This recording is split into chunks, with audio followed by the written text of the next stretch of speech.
I'm your host, Taj Williams, and with me today on the podcast, I have our co-host, fresh from the 6, Omar Holman. I did that. I was in my woes. I was in my woes. All my woes. With us today, I have a special guest, writer for Black Nurse Problems, Ian Khadan. What's going on? Oh, you got the name right in the first try, yo. You got it nice. Nice. The Khadan, Khadan. I don't understand this. Look at the flick of the wrist. We gotta get that. We gotta get that right because ISIS is getting a little too It's like I feel like they messed up my name since birth, so I'm like I have to try to get it correct on the first try just out of respect. So what's going on, guys? What's new? Ready to get into it, man. All right, man. First of all, we want to say Happy Blackout Day. You know, of course we're like 2 days late, but you know the selfies are still booming on my Tumblr timeline. So, you know, so Blackout Day, if you don't know, people were tweeting and using various social media to get their selfies off. You know, just kind of to have some sort of camaraderie for. You know, just being black. You know, these are kind of hard times with a lot of the racial issues in America as well as the world. So, you know, we just wanted to take time out to, you know, black is beautiful, and let's acknowledge that. It was a Celebrating good day. It's like celebrating it. It's like celebrating it after. It doesn't just apply in February. Like, you know, you celebrate Black Lives like every day. So it's like, all right, how about we make one day in March and we'll just like reblock. And it kind of took off steam because I was there when they were kind of planning it, and they were you know, just trying to set a day. Yeah. They were just trying to set a day down, and it kind of got some steam, and it took off. And by the end of the day, like I said, the selfies still haven't stopped coming down my timeline or whatever like that. You know, it was just a great day. You know, just to be black that day. I'm just gonna go out and say that like Jordan Calhoun, the other staff writer for Black Nurse Problems, done got like 50 retweets and favorites on his Blackout Day. You see how buff he is? Of course, bro. The one with him and it's him. It's the Batman behind him. He's just staring down. Dub, I know this isn't a competition. No, it's like, I know this isn't a competition, but I only got like 20 likes on my. That's like 20 people approved my existence, Joe. Like 20 people. Right, yeah, they were just like, "Oh, okay, we see you." But I'm like, I wasn't booming like I thought I was gonna be booming. And it was cats that owed you money and shit. So I like took him down after the day was over. I was just like, nope, this is. I was letting them all fly, man. I was like, that was like the one day rock, because I'm not like a selfie type person or whatever. But that was like the one day I was like, you know what, boom. I had a picture of my mom and my sister at her wedding too. I was like, send all this shit. I was like, fuck all this, you know what I mean? But that was like the big like good shit about it. But I like. And, you know, I know that people have their perception of me, so I just went ahead and tweeted just to let them know that they're correct, that, yeah, I was thirst following. No. Go to the shit. Go to a whole nother. This guy's making a whole nother shit. You know why I'm here. You know why I'm here. There's a post about on Tumblr, the blackout. It was Marcel Lynch. It was like, you know why I'm here. And then other people were like, I don't even know what to say after the blackout. I'm like, hey, noticed you were there. I'm here too. We'll keep me blogging your stuff. It's cool. I know I went on this one person's page because she had posted pictures up, and then like I went back the day afterwards, and she took the pictures down, and I like looked at a blog, and it was like a One Direction and I was like, you got me. I was like, you got me. Like, it's so slick. But I mean, it was a great. It really did pick up steam because it got it was making the news headlines. So I didn't know that. Celebrities, they were sending out their pictures and everything. Orlando Jones did. Yeah, I saw his on Twitter today. Orlando Jones. Yeah, it was good. I'm trying to think of her name. From Sister, the mom. TMR. Oh, Jack A. Jack I know Harris, what Jack had. I didn't know what Jack had. she tweeted a picture out. Zendaya, she put a picture Nice. out. You know, it was just What's the origin of that? Like, how did that start? I mean, it just started, I guess, because you know, Black History Month ended, and people were like, you know, let's just keep it going. You know, like let's show them that it's Black History every day, and you know, just go. Let's let this go into March, basically. I remember the post was like, they posted the idea, like, how about we do this in March? It's one day where we black out things, and then you can see all the responses to it saying, yeah, hell yeah, fuck yeah, fuck yeah. It was like 5,000, 250,000, and like it became just like became like a popular enough poster. Everyone was seeing it and then knowing what was going on. Then they tweeted. Right, it was just like this. It was like this circle, and then it just expanded within like the course of hours. Because I remember I was on Tumblr from midnight to about 3 a.m. and it was crazy. Like, it was crazy. I'm like, that course without his Tumblr time. Like, it was very specifically midnight to 3 a.m. That's when I do my Tumblr. Man. So what else you do at midnight to 3? Yeah, no. Let's get into it, yo. Let's get into it. That's a whole different version of blackout going on.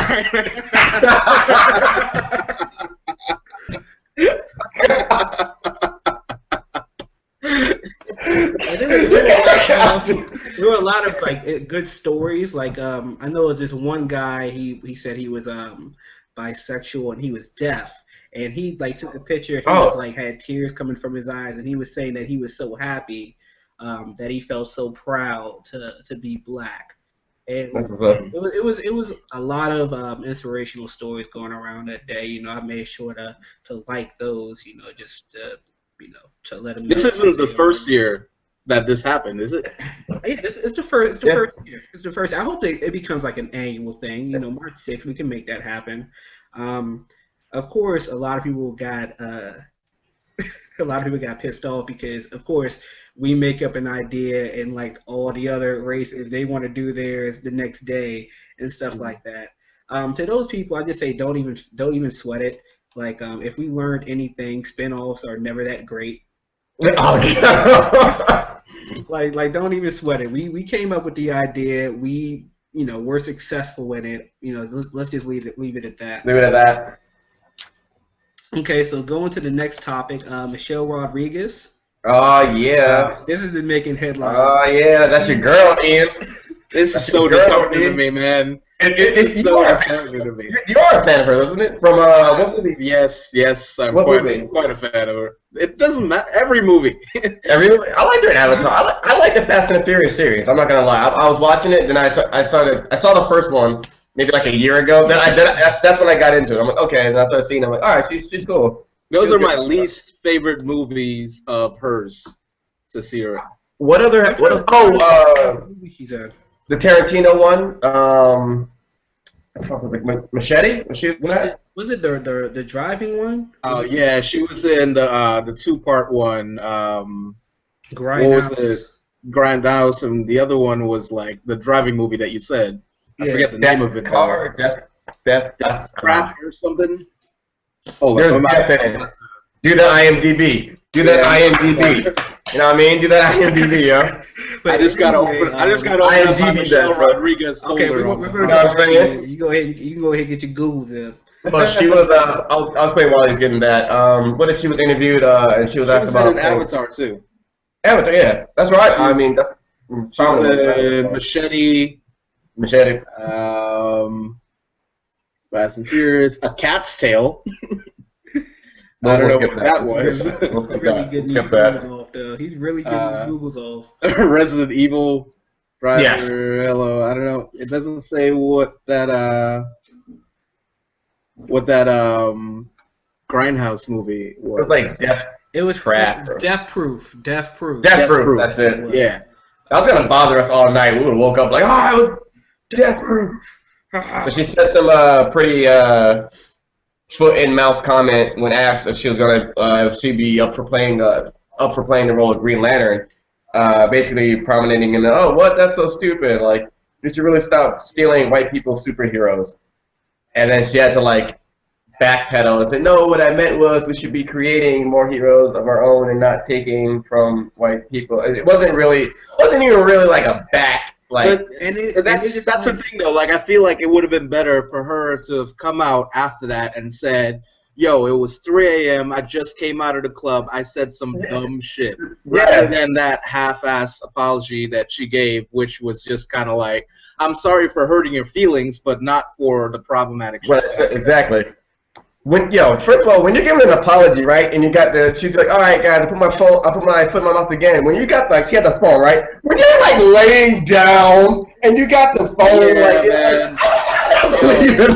Yo, I gotta tell y'all, I haven't seen the video. I haven't seen the video or anything. You gotta see the video, dude. I haven't seen the video either, but here's the thing, and this is actually a great point as to why there's so many fanboys that's still gonna come to her defense, even when she's saying some dumb shit like this. Because when Will Evans, chief editor of Black Nerd Problems, wrote that article on that issue, he posted a screenshot of that apology video, and I went to him and I was like, "Yo, man, that was a great article, but I'm gonna need you to let me know where you got that shot from, so that I can add that to my archives." And on the real, that's a big part of it. Like, her sex appeal is gonna give her a lot of passes on saying some dumb shit. And I'm one. If you said something, you meant it. It's like, even if you try to backpedal it or apologize for it, you deep down that's you already said it. You know, that's how you think. And it's like, you know, just do you not know that you look like us? Did you not? I don't understand. It was like when I usually retweet links, there's categories they go in. And when I retweeted that one, it's like, yo, do you see this shit here? You look like us. And Taj, I sort of I 50% agree with you on that statement, that when you say something, you mean it. And I think she could have said, yeah, this is the way I thought about it before, and my thinking is now different. I'm apologizing now because I understand something that I did not understand when I said that. But I agree. It was like a half-ass apology that she gave. Like the publicist, as well said, the publicist was like, "Yo, man, you got hey, somebody got squashed. You got do something where you're like this, laying down, apologizing or something." But on the real, do y'all think she actually cares about that? Because we are all talking about her now, and let's face it, she's not the biggest A-list Hollywood star. She's probably lower B-list, if that. I mean, but I don't believe that it's going to. It's giving her exposure, but it's not giving her the right kind of exposure. I mean, she's not going to get any roles because she's saying don't steal the white man's superheroes. I don't believe this is Hollywood, man. That's gold to them. But you're saying, any publicity is good publicity? Yeah, that's the way it goes. Yeah, it's. And she's probably getting calls all over the place, finally, a brown person. So, because at the end of the day, like I said, she looks like us. At the end of the day, no matter when they took off Chappelle's Ku Klux Klan hood at the end of that sketch, they gave him a slide because he was racist. You know, they said, "Okay, well, you're black. That's how we're going to treat you now." So, I feel as though it's the same thing. It was more. What more disturbed me was the comment of it, and I mean, I'm not sure how, not to. I don't know. Just the phrasing of stealing white people's superheroes. Like what? Which let me know she has no idea about the Miles Morales and the Kamala Khan. They were asking her about Green Lantern. Who was asking? Why are you asking Michelle Rodriguez about Green Lantern in the first place? Well, I think because they were considering her for a cast. Maybe it would have been a fan casting, but they thought she would have played the female one, Jennifer Cruz. God, no. Her and Reese. God, no. Please, no. Stop. Don't do it. She had the Michael Scott. No. God, no. No. Now, I'll tell you what it was. That TMZ reporter roofied her drink, and then as she was coming out, he knew she was going to say some dumb shit. And so he asked her that question that had no kind of context to her, and got that response. Then reported back in Alpha One, we got them. Yeah. Alpha One, we got them. all of that shit. Who's doing this to us in Hollywood? We got her. But yeah, it just rubbed me the wrong way. But the whole the phrasing of it, they're really like, oh, stealing the white people. Like, who out here is stealing that? And then to say like create your own superheroes, where people have been doing that, people are doing that. It's just that they're not as well. Like, it's Marvel and DC is like mainstream, and as well said, you can still enjoy an independent book and still critique the mainstream as well, because you're still buying into that. You're investing money into that.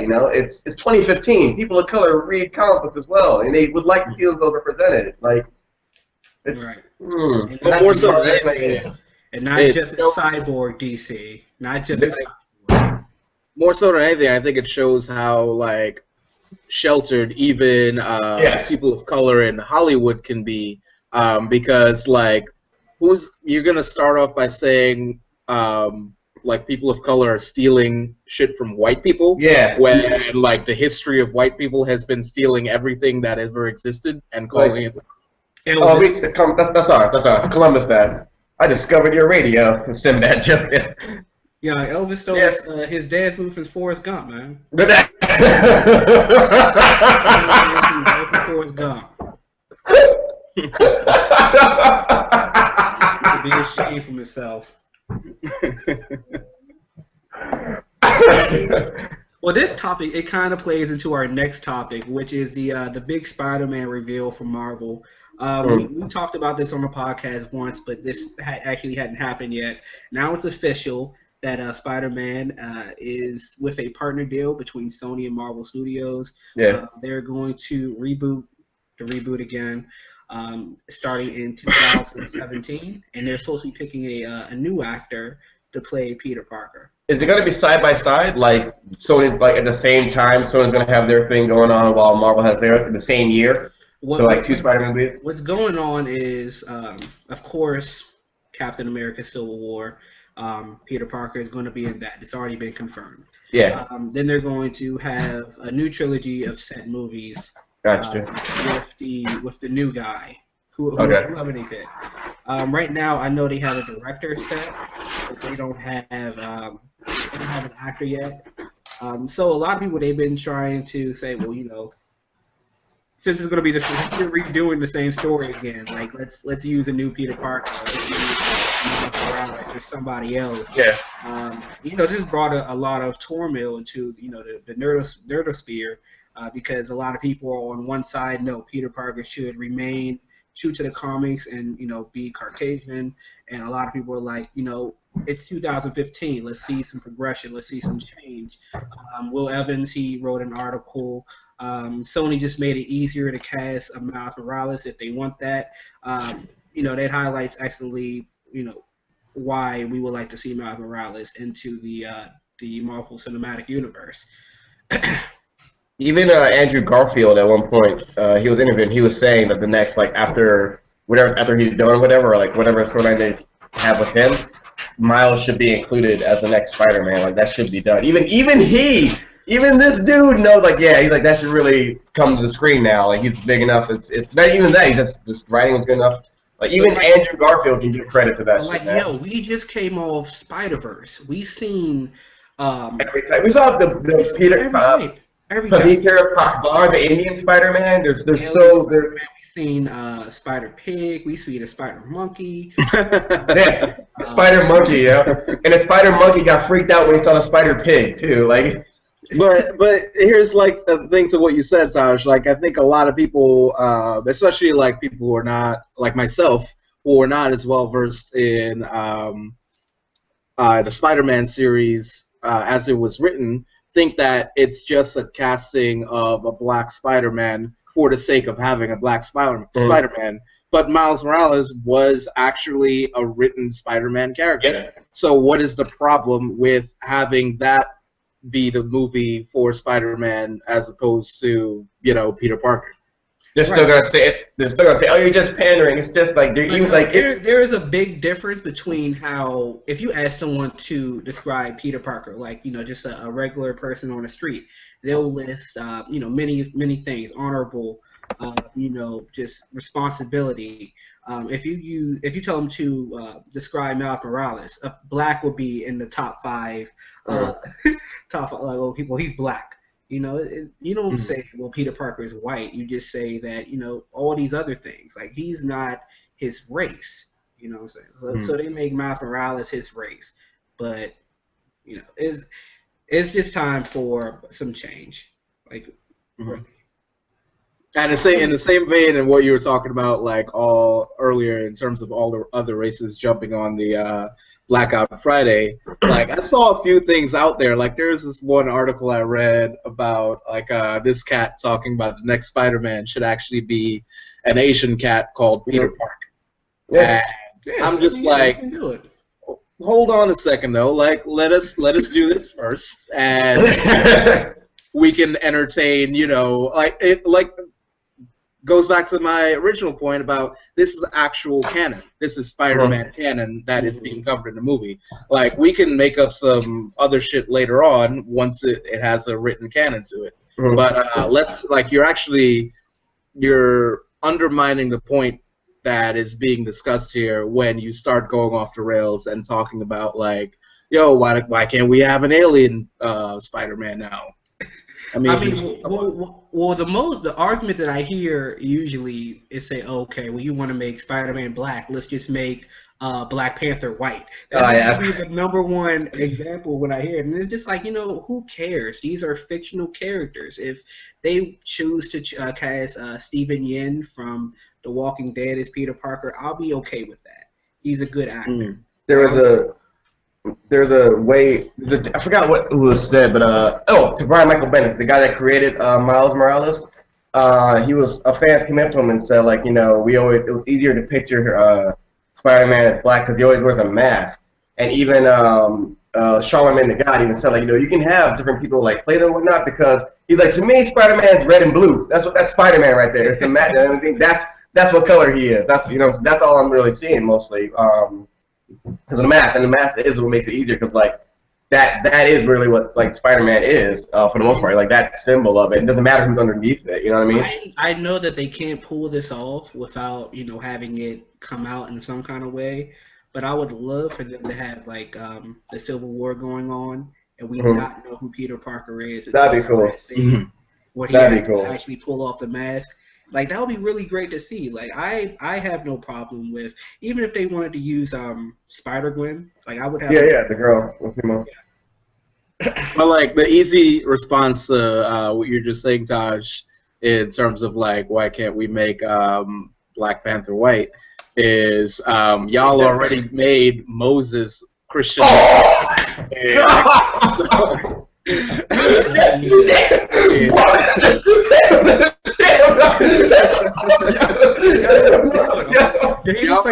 Y'all made Tom Cruise the last samurai. That's it. What are we talking about? Brad Pitt was the Mexican. Can we just have one? Can we just have one? Yeah? Dave Matthews is from South Africa. How come he can't be Black Panther? What's up with that? Going on with that? But those are characters.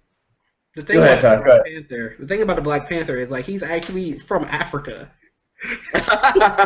Like, you don't see white Africans. Like, that's a poor man's argument right there. Like, it's part of his character. Being African is part of being Black Panther. You can't have just anybody. Like, that argument doesn't work there. With Peter Parker, I actually have been privy to white people who have been born in South Africa saying to black people in this country, not in general, I'm talking about a black person that I know in this country, saying to them, I'm more African American than you because I was born in South Africa. God, what kind of, that's like an Uno card of reverse racism, isn't it? Like, is that like what? Never mind that I was on the right side of apartheid. Yeah, like, come on. I'm still more African American than you. Everybody want to be the oppressed until they realize they're the oppressor, man. Yo, this tea is awesome. This tea is delicious. I've gone through things too. No. Like, yo, like, why does it always, like, why, white people, why do you always want to be oppressed so bad? God, man. Like, there's nothing good about being oppressed. This ain't fun. This ain't fun. We're just trying to get we're trying to get fictional characters look like us. You kidding me? Like, no, Jesus Christ. Oh. Even with the blackout, well, yeah, well, why can't white have a people whiteout have there? Blackout? Why can't we have a whiteout? Like, yo, you saw all those posters. Like, there was this. I don't know if it was just. I'm sure it wasn't just this year, but I saw like this article that like went down south, and there was all these like local store owners with celebrating White History Month. Oh my March, and it was just come on, yo, like really. You can't. No. You have no kind of sense Chill. of your. It's like when I go on the subway, and you know those cats that have no idea of like space and like how close they are, and they're just like bumping into you, just like arms all over. You have a hold this right here. That. Like their spatial awareness is like white people's general racial awareness of what is going on. And I'm like, yo, like, hey, it's St. Patrick's Day, like what? A week or two from now, y'all can wild out then. Ain't nobody say nothing then. I won't agree with what. Like, let's have Blackout Day, but y'all can have St. Patrick's Day. I won't even interfere. Like, there was a good Twitter post and Tumblr post where someone, I forgot the user that said it, but they're like, yeah, it seems appropriate that they want to make a whiteout day because, as whiteout always erases everything that came before it. And I was just like, damn, there's levels to this shit. I think the best response I seen, they said, okay, well, it's whiteout every day, and they took a picture of a magazine rack that had all like all these models' faces on them and celebrities, and I was just like, yeah, that's. Yo, to your St. Patrick's Day thing, I've gotten into arguments with actual people from Ireland where I told them that they were white and that's how they appear in this social climate, and they were stringent on the fact that they were in fact Gael. And I was actually talking to my wife about this earlier. I was like, I always hark back to that Chris Rock bit where he's talking about you may not be a hooker, but you're wearing a hooker's uniform. They're saying, Irish people, you may not identify as white, but you're wearing a white person's uniform. Yeah, time to break you on the categories, man. Oh my gosh, man. Let's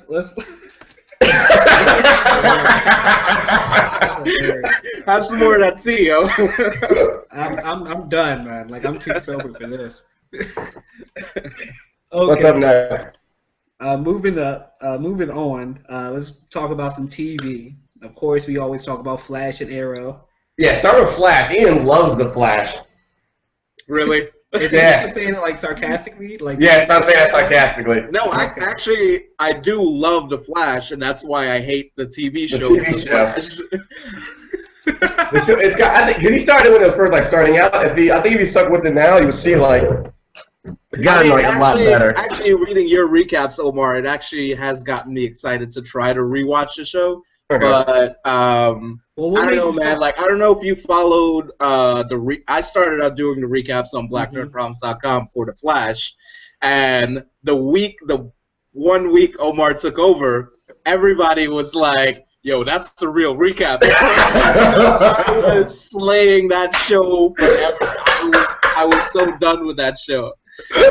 I was like, yo, they keep reading CG work. They did. It happens, man. Like, it happens. Like, yeah, because I don't know. It'll be like I'll maybe write 6 things, 4 or 6 things a week, and then by the time the end of the month, who got their stuff viewed the most, my stuff will never show up. Like you hating on Gotham. How you hate on Gotham? Like, how you hate on Gotham? They're like, no, you ain't making the top 10. So I definitely feel you paid on that. But why did you stop watching The Flash? Just because of the recaps, or you just weren't feeling it? No, definitely not because of the I didn't want. My dismay with the show was basically conveyed through the recaps. But it was just at least when it started out, They were weak-ass villains. They were reusing CG, and it felt like they just had established this kind of like Dawson's Creek, mode of going. And in the recent recaps that I've read from Omar, they started making it epic. Like, they started doing a lot of crossovers. They started giving you more Gorilla Grodd. They hit the ground running, though. Like, the beginning was really just like the pack. Like, they were setting it. It makes sense in the end. You're like, okay, we gotta get through all this, like, this kind of, like, weak stuff. But, like, into, like, episode, like, 4, 5, like, 6, 7, it started building up. And, like, the main part, even, like, the Flash is great, but the dude that plays his father, Jesse L. Martin, as his foster father, him interacting with the Flash, like, their father foster son shit is just incredible. But let me ask you this, Omar. Like, I know you are into it now. Were you into it when it first started? Yeah, man. I stick the shit out, man. I stick the shit out. But I will. It was funny because I know the scene Ian's talking about was he was going against the Mist, and it was, I forgot what other hero, but they did reuse the CGI. They did. It was hilarious. Also, like, the fight choreography and everything when he was against, like, what's the cat's name? Like, the multiplicity dude who could clone himself. I know you're talking about, the dude that could clone himself. Yeah, like, there's no way if I have super speed, like, I'm getting caught with the right by any. So, like, choreography was just terrible in terms of the fight scenes. Here's the thing with where the Flash excels at is like the special effects shit. Whereas choreography and things like that, like fight choreography, Arrow was better than that. However, now Flash is a better show than Arrow in their first season, man. Flash has beaten Arrow like. Well, I feel like they had to off top hire a better choreographer for Arrow because he was always going to be hand to hand. That shit was incredible. I think my only complaint about the Flash is the fact that it feels like down the line they're going to kind of clap back themselves. Well, Ja Rule was having this great run. Everything he's putting out was fire. And then he put out Clapback, and it was just like, And it's like, with the villains, there are too many villains being introduced. At one time? Yeah. Like, you're going to run out. Like, you're going to run out of villains. And season 2. I hope you don't try to use them for the season finale or nothing like that. Just save them for season 2. Focus on Grodd then. But okay, well, we're going to have Captain Cold this week. We're going to have Heatwave the next, and et cetera, et cetera. It's not like we're going to focus on one villain and do an arc around him. It's just pretty much one and done. That's the thing. I feel like they did that because the writers, maybe the producers, they didn't have faith in the show, so they were trying to run through different recipes off top without sticking to one thing that would enamor the audience. They were just like, oh, we're probably just gonna be, if we're lucky, a 2-season show anyway, so let's get in as much as we can. I think what they're doing, because the Flash, his rogues gallery, it's as big as Batman's. Like, they might not be as well known, but they're very he has a lot of villains, We've already seen Boomerang, we've seen Captain Cold, we've seen Heatwave, we've seen the Golden Glider, who's called Captain Cold's sister. We saw off-screen rescuing him. Yeah. They're building up for the rogues gallery. I think that's what's going to appear in season 2. So they're like a gang. They're a very organized gang. That's what's going to happen in season 2. You haven't heard, they announced that they're going to do another spin-off. With Firestorm. Spoilers. Sarah's going to be back somehow, I guess by the end of this season of Arrow, and Captain Cold and Heatwave. So, they might be doing something on that end, but I'm not sure yet. I don't know what that could even be about, though. I honestly, but I think right now it's just they're really finding their footing with this version of the DCU. Yeah, with, Arrow and Flash, and now they have Supergirl, which we're going to talk about a little later. The best thing they did was with Firestorm, because that was the other good thing about the Flash is they have this ability to take these kind of ludicrous heroes before. Firestorm's a nuclear dude. It's 2 guys that fuse into one. He had this whole he had the fucking Ronald McDonald Hulkamania colors, red and yellow shit, but they made it work for, they had the technology now and, acting and all that shit, whatever, to like make it work now on TV. Like that's he looks cool as fuck, and it really felt like they brought back the silver age of comic. And shout out to the writers for that, because the whole season I've been saying, like, I don't care about Firestorm. I don't care about Firestorm. I don't care about Firestorm. They do a Firestorm Stitcher episode, and I switched out, and my phone just blew up that night. It was like, hey, yo, did you see this? Yep. You see this? When he was flying with the fucking hands on fire, shit, just flying and shit. When he ran, I watched it, and I was just like, yo, like I care now. They really did a good job with that one. They really did. Did they get anywhere? And I remember you telling me this, Omar. Did they get anywhere? And breaking news if anyone didn't read about this, but did they like talk any more about Chick being Killer Frost? No. Caitlin Snow, not yet. Which is really like that's something that's building up too. Because she becomes Are you sure that she is going to be? Or is this still a theory? It might still be a theory, but that's her name. That's her. That's her. Just like was it Raymond? Raymond Caesar Raymond, yeah. Yeah, he's going to be Vibe. Vibe. It's Vibe. Another hero. And these are two kind of like obscure like heroes as well. But like on this show, I have faith that they can like pull them off. But like, yeah, if Caitlin Snow becomes Killer Frost, that's some shit right there. I can see her going to the other show, whatever the spinoff's going to be to fight him. But I mean, it's kind of weird like how they go about it now. But like that's some big shit right there as well. Yo, logistically, does the Flash do numbers? Like, the ratings are good on that? Yeah, the ratings are really good on that one. It's getting a lot of best show of 2014 kind of titles. Yeah. Yeah, it's really been picking up steam. It's really been, but like I said, each episode is kind of it's formulaic. It's pretty much the same episode each time, just inching a little bit further in certain plot lines. Like I said, it just needs to, be focused, commit to just one villain for at least 2 episodes.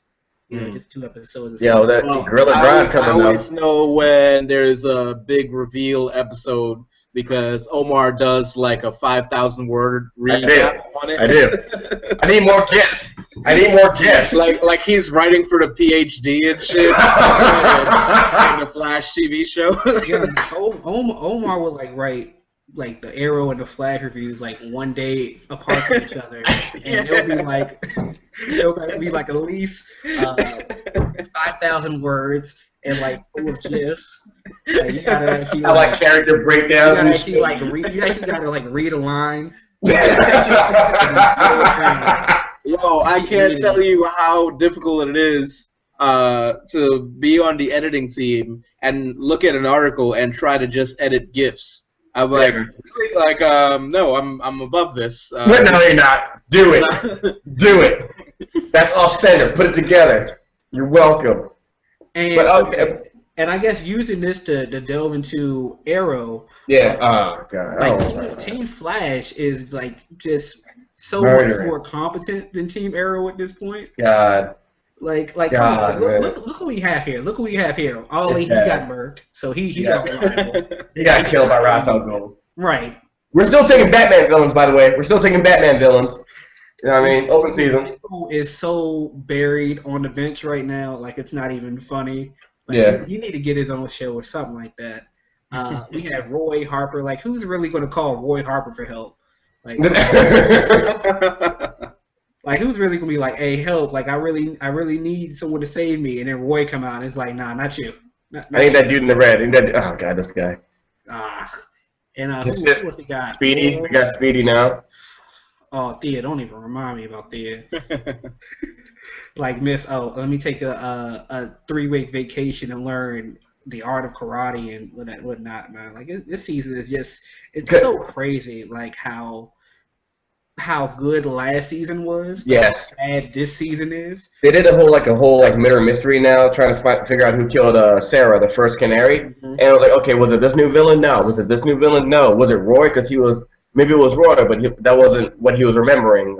It was something else when he killed an officer. It was all these whodunits and shit. And you come to find out it was his sister Thea under the mind influence by Malcolm Merlin.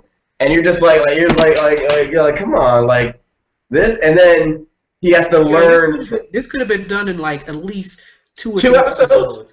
Like they wasted half the season on this. They wasted, and no one cared. Like no one cared. That's the bad part. And it's bad because Malcolm Merlin couldn't beat Ra's al Ghul, right? And Ali died trying to fight him. And then he learns from this woman that saved him, Tatsu. He's like, oh, you need someone that was taught by Ra's al Ghul to defeat him. So he goes to Merlin to get trained by Merlin. Why? He can't beat him. So what is he gonna tell you that's gonna help you? Let me tell you what's gonna happen. They're gonna go to Ra's al Ghul, and Malcolm is just gonna be like, "You're on your own." You're on your own. That is what happened because he got caught. The stupidest thing was Thea gave Malcolm up to Ra's al Ghul, right? Mm-hmm. Problem solved. Then the stupidest things. Oliver's like, "No, we can't. You just gave up your own father, Thea. That's gonna eat you away inside you. Like, I can't let you go through that." So he goes to rescue Malcolm Merlin. Like, are we? What? What? This is the stupidest thing I've ever heard. The only person that's actually acting as how I would act is Felicity. Yeah. Felicity, like, yo, what are you doing? Like, this is stupid. She's like, no, I agree with them. This is stupid. You already got killed before. You're gonna go back. It was. At that point, I'm like, I don't even want to, this recap's gonna be like 5 days late. I'm sorry, I can't even, I gotta relive this shit, man. It's terrible. Like, they released Deathstroke. They released Deathstroke from his prison for one day. Come through and murk and do something, and they were like, oh, he's still on his shadow thing. Yeah. Still on shadow. Like, yo, she's not that fine. Like, dude, y'all weren't that close. You gotta get over it. Y'all weren't that close, man. It was really platonic, man. You're making it, like, way more than what. All right, I'm just saying. Like, I wish she came from the dead for, like, at least 5 seconds to be like, like, it's not what you think it was. You need to let this go. You're killing people over me and shit. Nah, that's not a good look. That's not a good look. Like, you're really not, man. It's crazy, man. So what else more is there to say about this?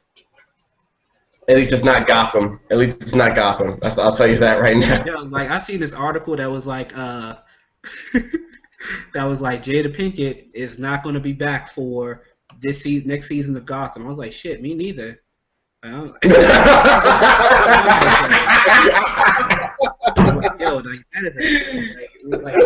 Yo, people love that show though. They love it. There's mad non-comic book reading cats that I talk to at work and everywhere that are like, yo, like, no one likes Gotham. I love Gotham. Yeah. I spend my evenings, having a sip of tea and I get my wine out. I let it breathe. I watch Bruce climb, for a whole episode. It is bad, man. It is bad, dude. The best thing we seen was when Alfred was letting them hollows bust, as Taj would say. That was the best thing we saw. When that Alfred was shooting at the Lord and shit, man. That was the best thing. We got bong bong. That's what he was doing. Yo. Yeah, he came through, caught the bullet, caught the slug right here. Oh my.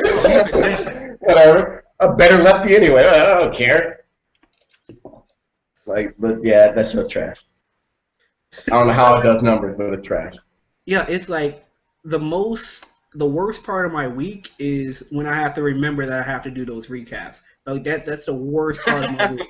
Like that should tell you something about my life. Like my life it's great up until that point. And on the real, I feel that because that was exactly how I felt about The Flash. Yeah, like yo, you can read my recaps, and it's just you can tell how stressed out I get like watching them. Cause like we talk all the time about editing your recaps and like how fed up Taj is getting. Taj is mad. Taj is mad. And it's kind of like we talk about you like you're bearing this great cross. It is. Problems. I am. Because it is. I'm not the live stream. I feel bad. But no, when I was bearing that cross to the Flash, to get better, and Omar takes over, and then he becomes the savior. Plan that shit. Political planning, son. Yo, that show, like, yo, there's nothing to say about that show. Like, that show is just terrible, and it's just like. I think it'll be back for season 2, though. I mean, it already got the season 2. It is. I'm not gonna be back for season 2. I can't return for that. I'm gonna just like let this go into the abyss. You know what's funny? Because I'd watch that. I'm not even like a sleepy. I'm not big into Sleepy Hollow, the show that comes on afterwards. Like Ichabod Crane is back and whatever. He's helped fight ancient demons, whatever. I'm not even that big into that shit. I would just watch that after Gotham just to get the taste of Gotham out my mouth. I would just watch. I gotta see something else. I gotta see something else. I know nothing about it. I'm like, I'm gonna watch this and live tweet it. I don't care. I have to. Yo, I have to. I'm like, I know I've said this before, but I'm like no one did any live tweets or recaps for Constantine when it was on. So no. That in my mind, that has to be worse than Gotham. Like, yes, it is. Like, in order for me to still be stuck on this terrible show, like this has to be like the lowest of the low. Let's just talk about Walking Dead, please. I was just gonna say, like, you gave up Walking Dead recaps and you're still on Gotham? Like, see, what had happened was, like, Will told me, he said, hey, like, I know you're getting fed up with these Gotham recaps, so we're going to take you off Walking Dead. We're going to give it to somebody else, and then maybe 2 episodes into the mid-season, we're going to take you off, and we're just going to be done with it. If the show loses its popularity, but because of you people, the show and I've still been on it. Because you coworkers, all you coworkers, yo, on this, and I like finished Walking Dead the other day, and I was like, okay, this show's actually gotten better. Like now they're not doing a whole death arc. Like, good God. The friggin' I know they told me they just reached Alexandria, right? Yeah, they just reached Alexandria. Nothing's really happened so far, but you can tell that it's so much better than what we got so far. Because I was just so fed up from. Were you did you read the graphic novels too, Taj? I read most of them.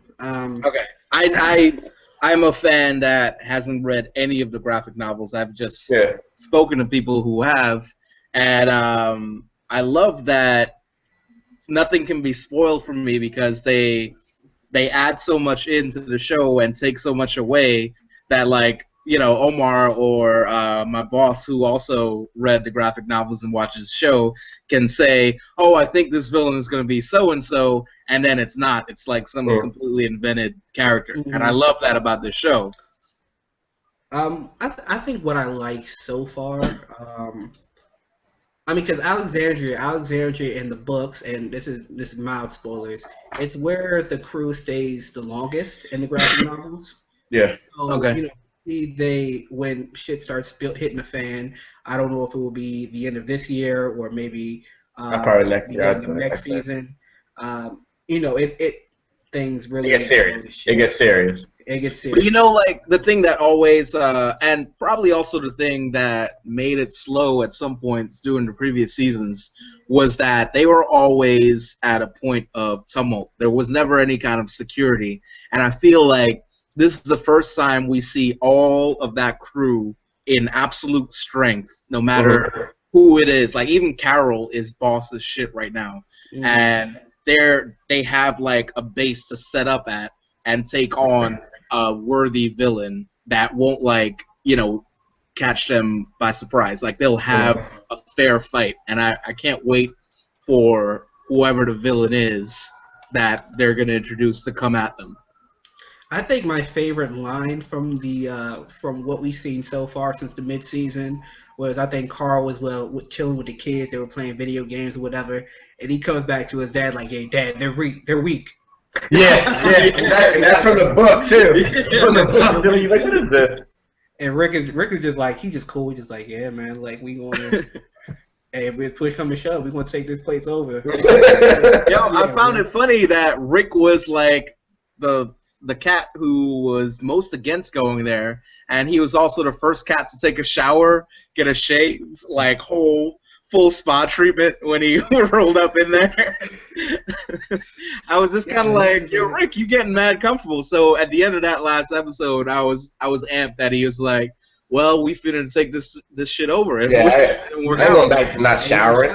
Shout out to Daryl, man. Like, shout out to Norman Reedus, man. He didn't shower the whole show, yeah. He was keeping it mad real. He was skinning animals on the front steps.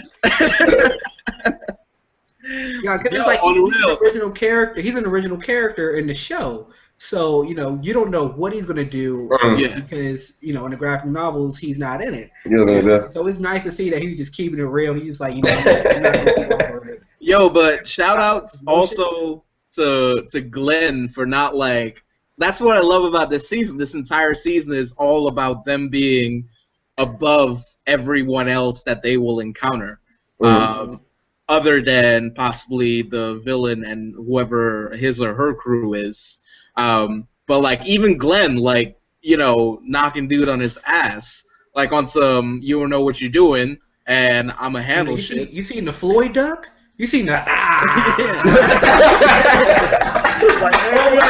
and then seeing Maggie's face, yo, Glenn got laid that night. Glenn got laid, yo. Maggie was grinning from ear to ear. That was like the first time she wanted to get it on with Glenn since like way past the governor, yo. When they was in the in that watchtower at the prison. Yeah. They used to share the watchtower. Like, oh my goodness. But yeah, it's definitely gotten a lot better. The Tyrone death, it's black. It was Black History Month, man. That was just like yeah. How is Everybody Hates Chris still living? But you work on man Tyrone, and then you ain't put his hammer on his grave. Yeah. Yeah. If they put his hammer on his grave, there wouldn't have been a dry eye. That kind of felt like on some he got another gig somewhere and they just wanted to give him a proper offing. Like that was so abrupt that I thought it was like you know, kind of like that. He dies like a lot more violently in the book, so I saw his death and I was like, oh, that's how you okay. All right. He was a punk on the show. Like it was just like you knew it was coming, but you know, it's like, you know, y'all ain't have to take him like that. Like that's what I don't like. That's what I don't like about certain like portrayals, because I'll read like, okay, I see this guy. Like, all right, Tyrone. I'm like, why is he? No, he in the book he's basically the Daryl of the book. He's a monster. He took down a whole army of zombies. He was locked in a room with them just with a hammer in his hand, and they all thought he was dead. And they're like, is he dead? Well, we didn't know. He got locked in there. We didn't. Yeah, and they I forgot. Yeah. They came in, and he's just like sitting there. He has like all these zombie brains and shit all over. He's like, "What's up, y'all?" And then like everyone just laid out. And he's like, "What's going on?" And then like he's like, "Yeah, I felt like I was an out of body experience. I just kept like whack-a-mole. I was like, bang, bang, bang." But then to hear like, "Oh yeah, he's soft on the show," I'm like, "God damn it! Like, come on, man." Right, man. Like he was the Odin son in the book, but now I'm gonna go ahead and say what everybody's thinking, but don't want to talk about, which is. Let's be honest, Carl is in the pubescent stages, and he just met his first teenage girl. In that like, the monster, yo. All he's thinking is like, yo, there's showers now. Yeah, we have houses. There's mad abandoned houses and shit. He's plotting. Plotting. Shorty down the block looking at me, yo. He falls around into the woods. Carl, like, what you doing, Carl?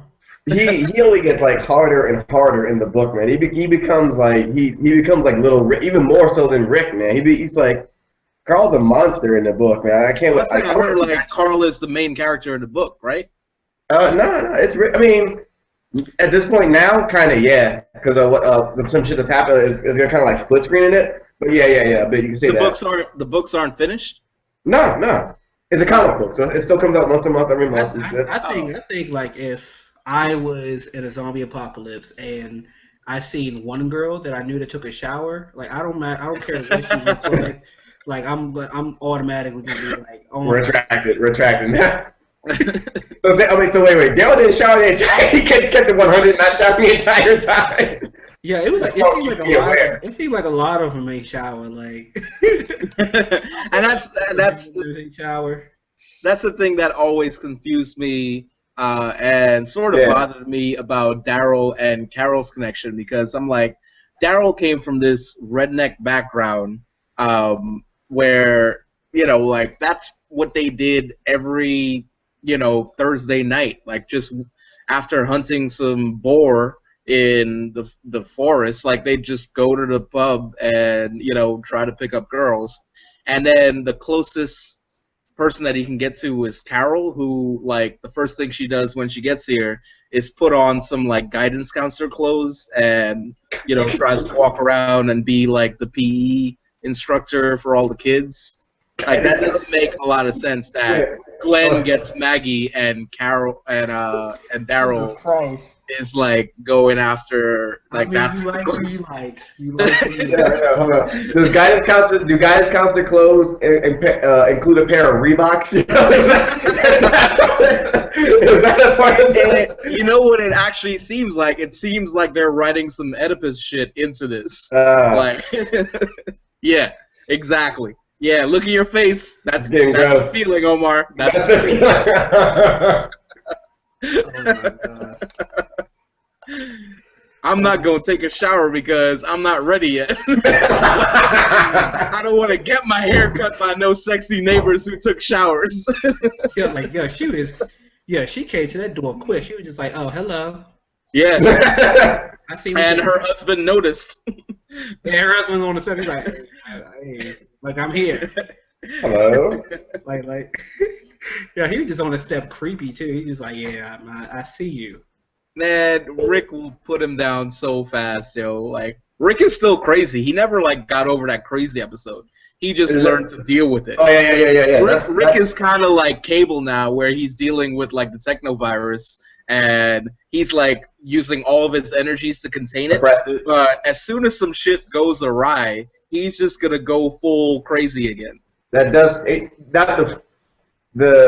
does appear again in the book. It appears again in Alexandria. That becomes like a running theme of like you saw him talking on the phone, which I loved. I love that shit.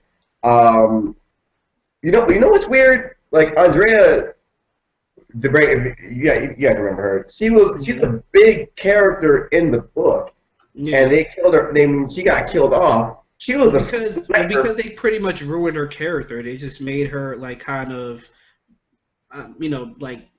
They didn't know what to do with her character. Like she was just going on. She was sleeping with the governor, and she was siding with him, like mostly, as his right hand, basically. Yeah. So she was kind of just under that influence. So when things went down, they didn't know where she kind of stood with them. Like they knew, like we're cool with Andrea, but we're not sure. But she was misled too, and she was uninformed. So it wasn't like she was full on with the governor, like she was exactly. She was connived in the same way. So when she died, I think everyone was like, there's no reason for her to die, especially readers of the graphic novel. So they were just kind of like, what the fuck? Yeah, because she's the best shot of the group. She becomes the sniper of the group. She's like at one it would have happened already. It's not going to happen on the show, whatever. Like that's Sasha now. I think they're making her character. She's good with the gun? She has the sniper rifle with the silencer and everything. Like I don't know if you saw the last episode, but like the first thing they do when they walk in is Rick looks back and he's like, Sasha, and she turns around and headshots the zombie. That's it then. She's Sandra then, because they encounter these dudes at one point in the book, and then Rick comes out. He's like, look, you're gonna let my people go, or you're gonna walk away, or I'm gonna shoot off body parts of you. Like you're not even armed. He just puts up a gun to him, like with his fingers. He's like. Pulls the trigger. Fucking Andrea was in the back shooting dude's ear off every time Rick went like this. It was just Andrea in the back is nailing cats. I'm like, what? Well, that was the same thing that happened when they were doing the negotiation with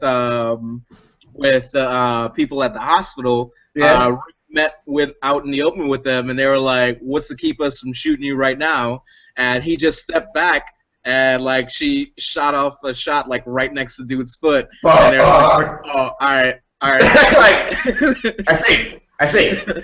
I got it. And I'm also like, the whole time I'm thinking like, those rounds can't come by easily enough for you to be wasting them. Like those got to be some hollow point, high caliber rounds that. you can't, find just anywhere in a police station. Those are some military outpost rounds that you need to restock on. We're gonna dig that bullet out of him. We're gonna need that back. We're gonna need that back. We're gonna reuse these. Yeah, my man Daryl been using the same arrows since like. You'd think like I bet there's somewhere some cat in the South who hunts with a bow and arrow is like doing a podcast on YouTube about the wear and tear of Daryl using arrows that he just pulls out of zombies. Like, look at this, even this very soft that would actually be a great tissue. podcast. We need to do a spinoff. Daryl's arrows. We need to hook up with that cat and like make that shit happen. Right. I wish he had a longbow. I like the crossbow is cool too as well. I'm waiting for another. A longbow? What is he, Robin Hood now? Fuck yeah! Fuck yes! I saw you. This is way off topic, but you remember the Punisher with Thomas Jane? Yeah. You saw that one? He used a bow in that shit. He used a compact bow in that shit. I'm like, yes.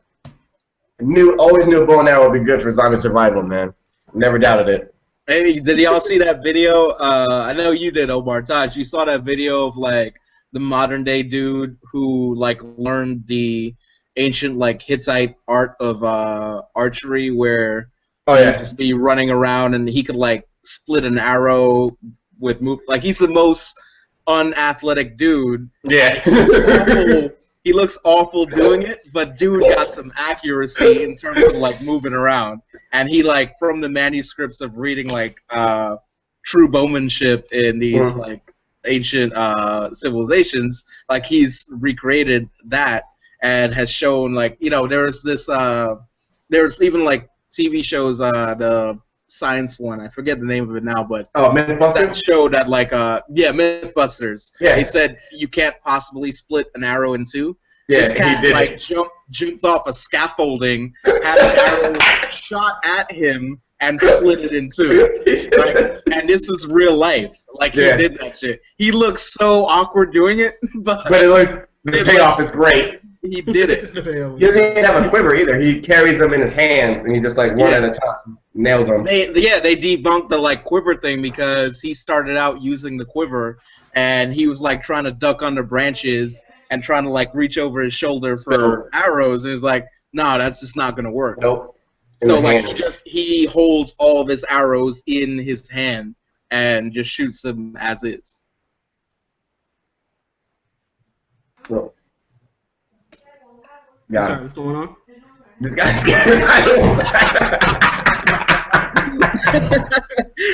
I have no interest in this ancient. Like, no, like my girlfriend from another school is like, I be honest. No, it's some of the arrow shit. But what's up? But yeah, man, freaking Walking Dead is it's on its shit. Let's go ahead and talk about Agent Carter. Go ahead and lead us in, Omar, because I'm about to move it. I still actually haven't seen the friggin' season the finale yet because I was away for that shit. But friggin' Agent Carter, man, she's been friggin' Peggy Carter been killing it, and it's been talking about like a lot of. Have you seen it? It's on ABC. I got into the same thing with like kind of the Flash. I got into like the first couple of episodes, and then I was just like, it's too cheesy for me. And then I didn't watch, and then it became a big thing. Yeah. It gets really, because I mean, she's doing all like the secret agent shit. She is taking cats down as well. But like, it's Peggy Carter. She was in. You saw the Captain America movie, right? Yeah. Yeah, it's her from there, like the female lead of that. She's working with like SSSR, and there's like the organization before Shield, and she's trying to Howard Stark's kind of like set up as like working for the enemy and shit, and they're trying to bring in his inventions and shit like that. So she's trying to clear his name, and she can do that because like she's the woman, and they all like mad misogyny and like it's like Mad Men but with spies and shit, and they just have like getting coffee and shit. But so she's doing her own investigation and solving shit and trying to clear his name at the same time as working with these with the SSR dudes. And it's only until like recently that they kind of like cornered her. And then she's like, all right, she confessed everything to him. Is it tough now, though? Because like, it was kind of like the same thing with The Flash to me, where I felt like they started out thinking like they were going to just be this dramedy. Nah, it was like action. That shit was always action. It was very little like Dawson's Creek moments on that. Yeah. It was always full action. I think that's another show they didn't really have too much faith that it was going to get a second season because they only gave it 8 episodes. And that I'm shit's crazy. From 8 episodes, it's that's pretty much you can do whatever. It's like either people are going to watch it or they aren't. And I think it was a really good season.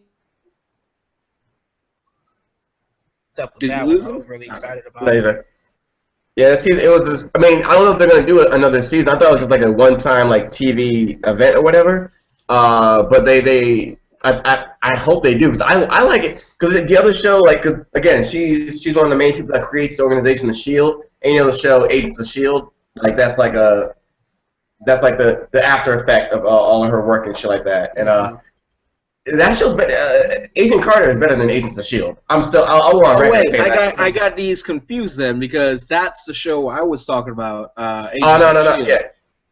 That takes place like after. I don't know anything about Agent Carter then. Yeah, it's basically think of it as like a prequel. Agent Carter is like the prequel to Shield. Like she's doing all this shit with SSR, then that later becomes Shield, and she's like one of the founding members of it and shit. And so the whole organization of Shield as we know today stems from her. But by the way, it's been a great Shield. You're right on Shield. You're right on Shield though. I can't get into that. By the way, shout out to our newest writer, Mitra, who pulled the Omar and wrote like a 5,000 word like intro. I edited that too. She murdered that. I was like, damn, she is. It made me, and then it was the same day that Shield was coming back on TV too, and I was like, I don't like the show, but I was reading her recap or her like rundown of everything that happened. I'm like, I gotta watch the show now. I gotta see now. She turned me. I rewatched the first season on Netflix because it came on. Mm-hmm. It's like, why not? I don't got nothing. Yeah, and now I'm like, damn, she said it too. She was like, no, I'm not, because Will was like, yo. Like not too many of us rock with Shield. She said, no, this is gonna change the game. Trust me, it's gonna change the game. I'm like, damn, she got me. She got me. Yo. I gotta go back and I ain't gonna tell her about it. I read halfway and I was just like, yeah, this that work. This that. Yeah, this is it. I was like, yo, real recognize real. Shut up. To her, man. I'm like, I gotta go back and watch the first season, like all of it. Now I'm like, damn it. Yeah, I rewatched. I was like, you know what? I hit Henderson up, and I was just like, you know what? The first season wasn't all that bad. Like it was, still kind of bad, but it was like we've talked about it before, Omar. Like, yeah. The show out to be like this horrible. We made it out to be Gotham, basically. Oh yeah, yes. Not in the same way. It's a step above. I'll give you a step above Gotham. I had y'all both here. I'll put Shield here now. I'll put you here now. Mm-hmm. I've seen worse. Yeah. But while we're on this subject, 5 seasons of Smallville, so. Yo, I love Smallville, man. He loves Smallville, man. This guy fucking loves Smallville. But while we're on this subject, I think this is an appropriate time to talk about this. Like, how do you think, cats like y'all who are on that shit and on the day-to-day, like reading every issue that comes out, and then there's a TV show about a character you actually care about, as opposed to like the general population, which I would include myself into sort of to some degree, and how they perceive those TV shows. Like, how me talking to a couple of cats, and they were like, "Oh, Gotham is everything I watch, and my whole week revolves around Gotham." Yeah. And y'all are some cats that are on your shit, and you're like, "Oh man, watching Gotham is like a death knell for me."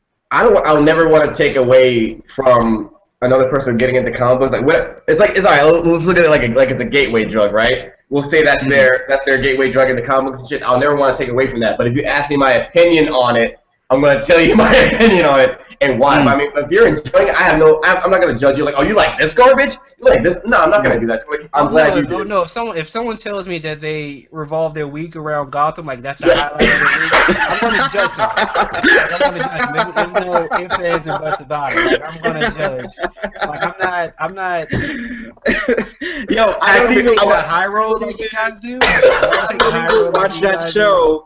And I remember this cat telling me about, but the villain who like blew balloons up, and that was his power. that was creative, and that was something Oh my I grew god! up with. Yes. On Gotham, right? The fucking weather balloon thing, right? I was like, all right. Yeah, okay, because I was yelling at my coworker. Let me rephrase it, because I was yelling at my coworker before about like that's what's hot in the streets. It was a fucking weather. I had to take a walk.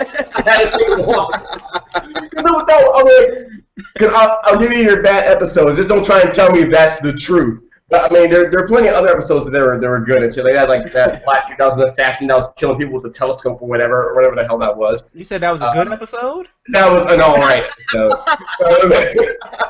I'm trying. Like, I'm fading the high ground right now. You tell me Gotham is the highlight of your week. I will make a pie graph. Like because unlike you guys, I don't take the high. Like I don't care about your feelings. Like, I'm going to shame you about your opinion. Oh god, that's true. I have no qualms about that. Like I don't care. I will make a pie chart.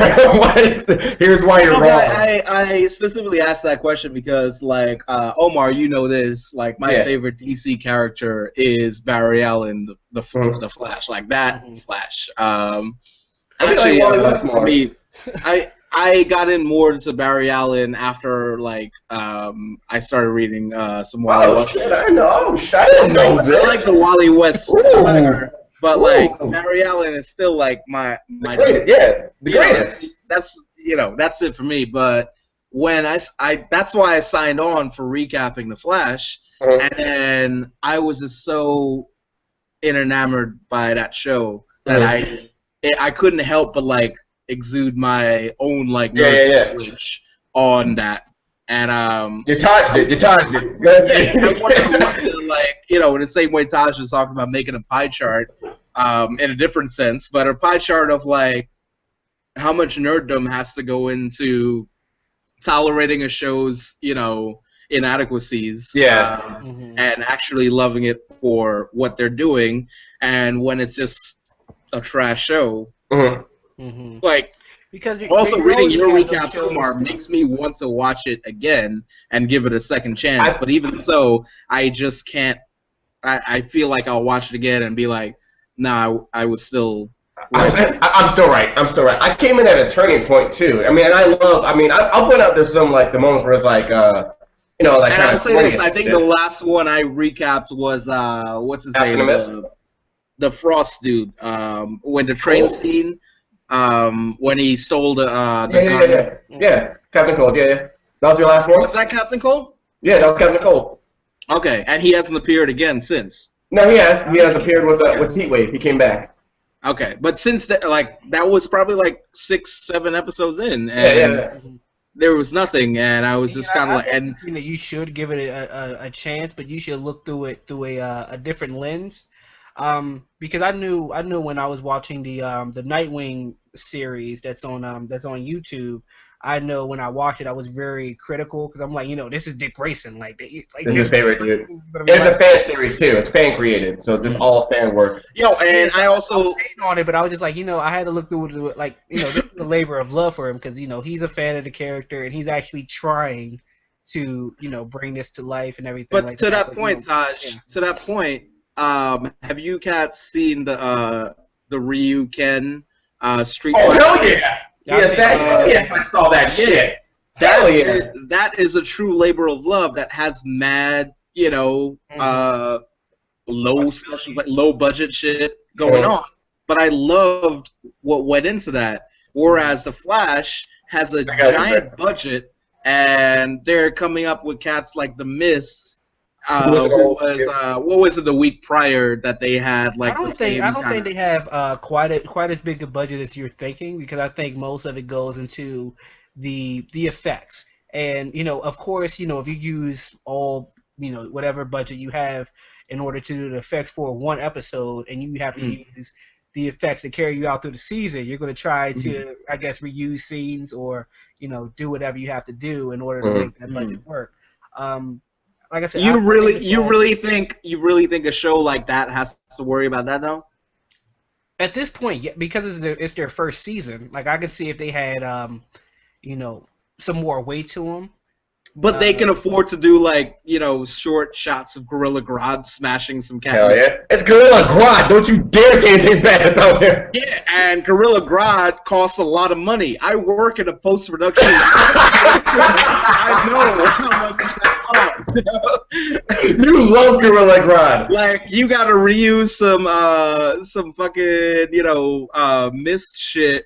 And what was the week prior? It was the storm. What was the tornado? I can't remember the dude, but it was the Weather Wizard. Weather Wizard. Weather Wizard, yeah. The first Weather Wizard. He's coming back. They reused his smoke for Captain Mist, and then you have a full featured scene with Gorilla Grodd in the sewers just jabbing some cat in the face.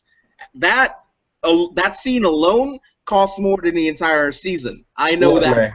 Look, we're gonna give the people what they want first, then we'll give them what they need. What they need is Gorilla Grodd. We gotta get some people in with these weak shit, all right? All right. That's always the way I look at it. We gotta do like it don't cost too much to get him a real choreographer to teach him how to throw a right hook. That's all I'm saying.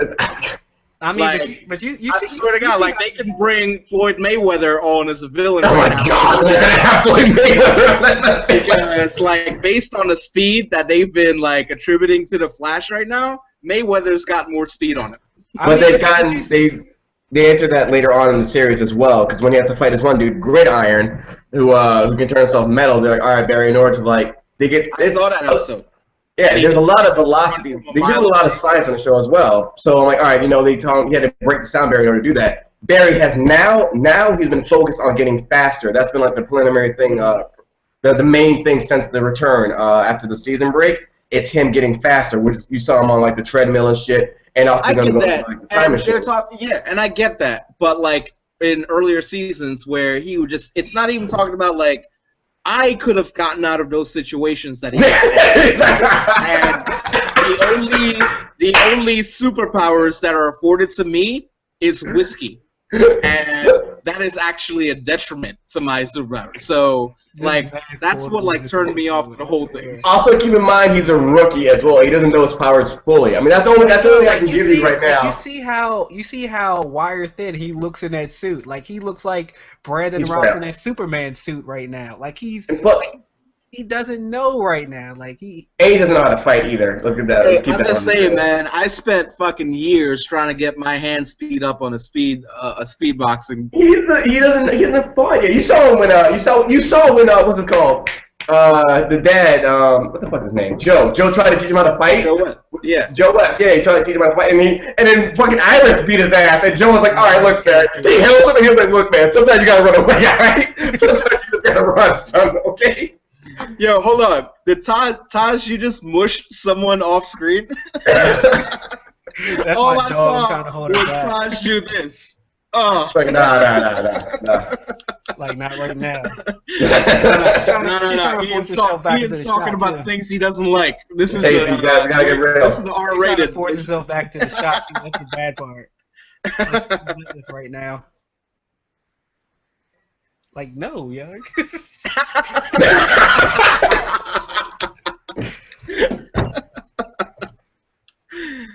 Like, nah, that's it for you, dude.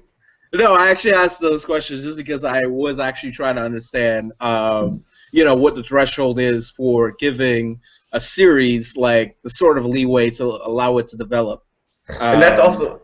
And what level of interest does that entail in terms of the viewership? Because, like, I asked you earlier, Taj, like, if it gets numbers, and you said, like, that gets numbers, and I would never believe it. I thought the whole world thought like me until Omar started writing recaps. Like, like, it went from, like... I thought the world was sane for a moment. My recaps went from 10, viewers to when Omar took it over, it was, like, 600 in an hour.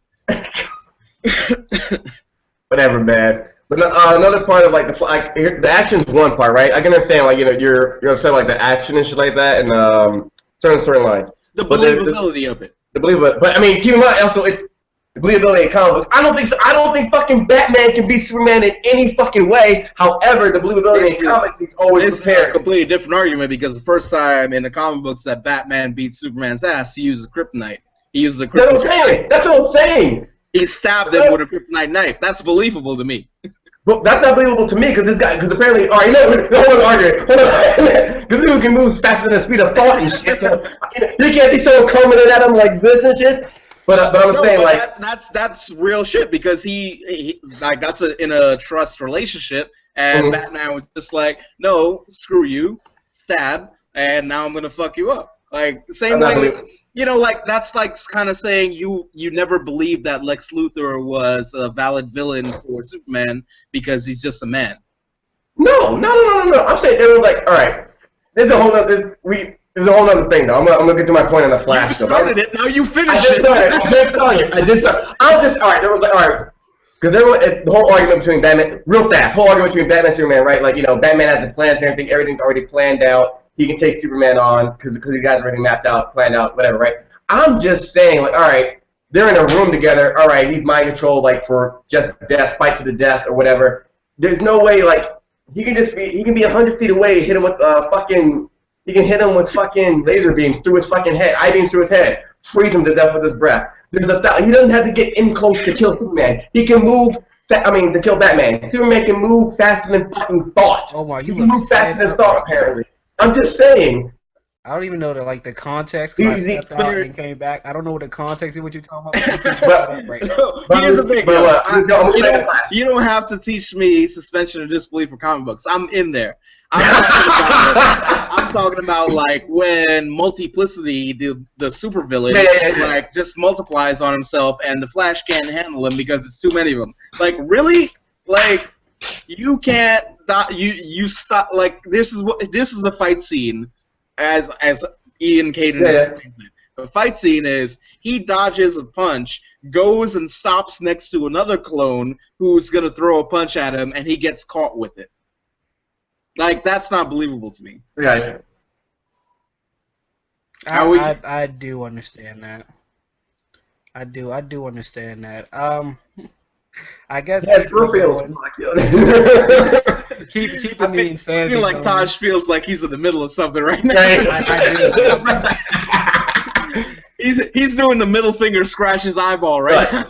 We're gonna move to the next one. I just want to say, like, aside from like the action and shit, that a big part of the Flash is like the acting, whatever, and like representation between it's like Joe West getting time is not just like a side character, like he's a main dude as well. Iris not just being like a damsel in distress, she saved Barry's ass like 2 times at least already, and also like the interaction between the 3 of them as a family as well. That is another, like, to me that's like the action's cool, whatever. I'm gonna need Iris to stop making poor decisions. Oh yeah. Because she was like, she did call Block Barry, was like, hey, Middle in the park thing. It was on me for a minute, so don't get your head twisted up because y'all dating. And Barry was like, hey yo, like, come, for real. He's like, ain't nobody coming to see you, Otis. What are you talking about? I'm out here trying to move on, and this what you gonna do to me? Like, you need to make up your mind. I mean, but like all those other things, kind of like that, like overshadows everything for me as well. Like those, because I've never seen like a show handle it that well before. Like those like the family aspect, lead aspect. That's what I'm saying. Like the culmination of the Flash to me. That's what I really like. Last point on this though, and I'll end it on a good note before we move on. Is Iris West and Joe West are the most believable characters to me. Oh yeah, on that show. Yes. And those are characters that kept me watching up until the 7th episode. I'm more a fan of Joe West over everyone as well too. I really enjoy him. I'm with you, and actually Dr. Wells. Yes, Wells too. I think that's like the most enjoyable aspect for the Flash to me is everyone has their theory on who Harrison is, and just hearing the theories are just from people it's just so overwhelming. I know that when they do reveal who Harrison actually is, I think he's Professor Zoom. I think it's going to be kind of a letdown to some people that had their expectations a little bit higher, but it's just been so. You don't see a lot of interaction from a show like that, to get speculation and it's been great. It's been more than Arrow's been doing with their Who Killed Sarah storyline this season that no one cared about. I have to recap that show still. Wait, y'all hate Arrow too? It's the whole storyline that he got in Arrow for season 3. I thought y'all were on some, like, I mean, at least I remember when I was recapping Flash that y'all was on some like Arrow is, you know, the second coming of Jesus. In season That was in two, season yes. two. In season two. Season 2, yes. Jesus came in season 2. Okay. What got me about Arrow was that you just got murked. You just got murked, got brought back to life, right? Yeah. And then you just show back in Starling City where like the citizens they handle theirs. Yeah. I forgot who they were going up against, but they handled theirs. Right. They took the city Yeah. back, and he just gonna stop in the middle like and give a speech like, "Hey, I knew I was gone for a minute. I'm back now. Boom! I'm out again. Thanks for that, you know. But I'm gonna take credit for this. I'm gonna get all the press." And I'm just like, yo, like you gotta stop. Like, Ollie, you doing the most right now. You're not chilling. But the same creators, they're actually they're making a Supergirl show, and this week we got to see the costume. What do you guys think about the costume so far? Feels like an all-state agent, but I'll watch it. I'll watch it. I said it. I thought like they could have used more. What's with it with Dark color? DC and using dark colors now? It looks like It's the Batman thing. It's the Batman thing, like making, you know, things like if you think about superhero costumes, like in the past, like all the old school shows, they always use spandex and these bright ass colors. So when you think of like a modern day, any kind of Superman, like you saw the Superman movies, it's still blue and red, but it has this like pattern and makes it darker. I think that and the thing that I told y'all, the thing that with the Supergirl costume is like she's got this skirt on with that same kind of pattern. Yes. Be kind of like to protect her from, you know, heat resistant and everything. And I'm like, but it's a skirt, and you know, the crotch area is still vulnerable, and it's kind of like a moot point. Just like, why are we even going there with like the, you know, muscle man kind of skirt thing when you're loose? It looks like it's straight up from the Superman movie as well. It's like the girl version of that costume. And it's like with that kind of color palette, it works out for. Of course, it works out for Batman. The Man of Steel costume, I actually liked the costume. Didn't like the movie, but I liked the costume. With Aquaman, it looks great, but with a character like Wonder Woman, it just looks too dark. Like if that makes sense. If you see the costume, it just looks. It's like you're overdoing it. Like it doesn't match the personality. It's a fashion question in itself, just in terms of like how, like, are you trying to be more fashionable, or are you trying to be practical? Because in the practical sense, what these creators are doing is that they are putting these like female, you know, fashionista senses on these characters, like being a superhero and having a skirt. Like, really? Let's get some armor, man. Wear a skirt? Like, I'd rather you wear something that is, you know, more protective and more, you know, it can. I mean, but would you have survive what you're doing? I guess to be introduced with the costume that she has now, and then maybe further down the line, if she faces a more formidable villain, that she gets a kind of armored, revamped look, or. For Supergirl or for Supergirl. I mean, that's her classic. I understand, like that's her classic look as well. I mean, she's also invulnerable I like too. The New 52 costume too, where I think she had pants for that one. Yeah. Pants. Like if I'm going out vigilanting and shit, I'm wearing pants. If I'm wearing pants. I'm just saying that's. You know, it's kind of like a no-brainer for me. Are you saying like you don't want that skirt for mobility? You get that breeze? No. Come on, man. Really cramped in, man. There's some breathing room in this motherfucker, man. I'm putting on pants. I'm just like there's too much like patriarchal kind of sense implied to like female superheroes, and I hate fucking using the word female, but actually it's goes to be women superheroes. Like like that's what they put on them, you know, back in the 50s and shit, because that's when they were written. But like they're not gonna wear that shit now. Like if you're Supergirl, you're not going to wear a skirt because you're not at a nightclub trying to get laid. I think I wasn't so much focused on the skirt. I was just happy that they didn't give her the traditional midriff. The belly out. I was just thankful for that. I didn't even care about the skirt until like you're talking about it now. Right. But I was just like, why they didn't give her the midriff? Because you know people were not gonna let that ride. Like what? I know she invulnerable, but what the fuck is this? But yo, like seeing her in the promos, full with the full costume, Melissa Benoist, she looks so proud, so confident, and like I said, I've been familiar with some of her old work. She looks really confident. So I'm going to try to watch the show. Hopefully it's good. When's that drop? Huh? Well, they haven't given an official date yet, so I'll probably say maybe fall. What they're network still is getting that? the cast together now. CBS, I think. Yeah.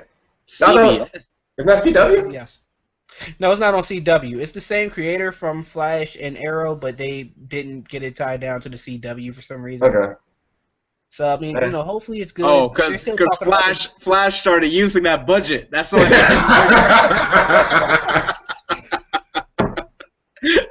I ain't had time before, but today I got time.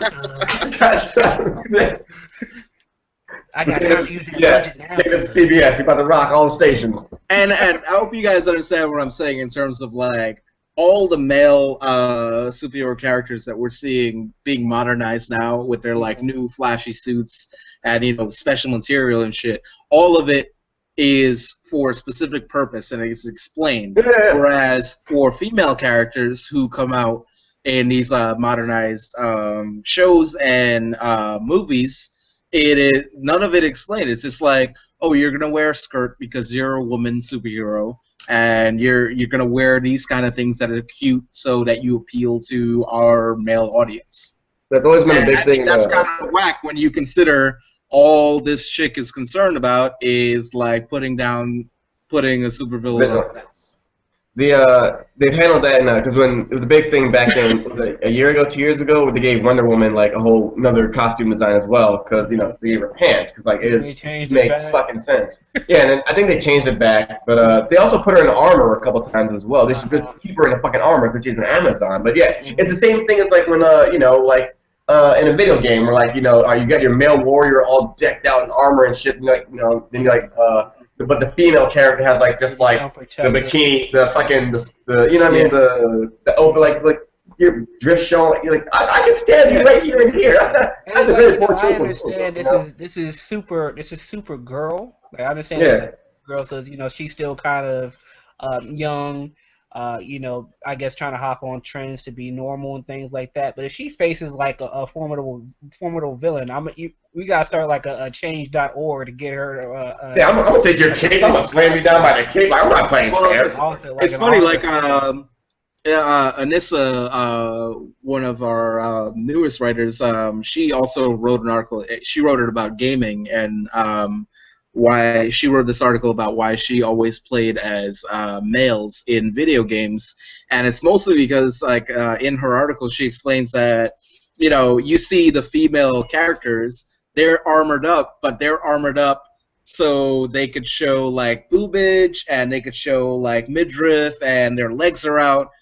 Your armor's not doing shit if all of that skin is out. Yeah. And it's kind of like that same kind of patriarchy playing the same role, like saying, oh, this is still a female warrior, and we're only going to put armor in the non-sexy areas, like the shoulder and, arms or whatever else, like the fucking legs. And I'm sure people who have like a feet fetish hate that shit. But